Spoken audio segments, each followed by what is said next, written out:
The second floor. When Daniel inherited his uncle's Victorian house, he knew it needed work. The roof leaked, the wallpaper peeled, and the second floor, his uncle's private domain, had been locked for years. The key was waiting on the dusty kitchen table when he arrived. He didn't use it at first. Daniel lived downstairs, sleeping on a creaky couch, ignoring the creaks and groans above him at night. The neighbors never visited. The mailman left letters at the edge of the property. When he asked around, no one seemed to know much about his uncle, except one line repeated in hushed voices. He lived alone. But we heard footsteps. One night, Daniel woke up to the sound of soft, deliberate walking upstairs like someone pacing. He stared at the ceiling, breath held, until the noise stopped. The next morning, he unlocked the door to the second floor. The air was thick and stale. The hallway was lined with mirrors, tall, narrow, slightly warped. They all faced each other,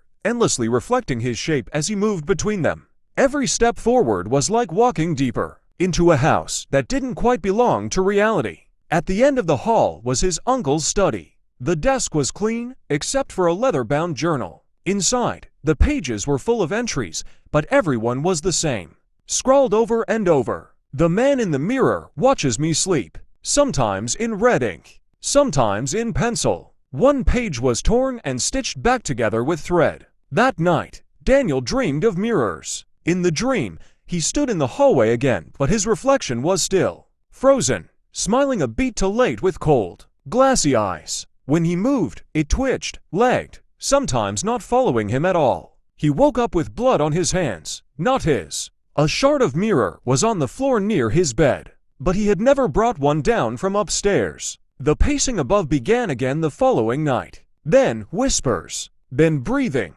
Daniel stopped sleeping. The second floor mirrors showed things. He couldn't explain moments he hadn't lived yet, but then did, breaking a glass, cutting his hand, screaming at nothing. The reflections became predictive, demanding. He tried covering the mirrors. They uncovered themselves. In the final pages of the journal, written in a jagged, panicked scrawl, was a single message. If you stare long enough, it learns you. Then it replaces you. That night, Daniel saw his reflection wink at him. He hasn't come out of the house since. But sometimes, if you walk past the second-story window, you can see a man staring down at you, smiling and not blinking.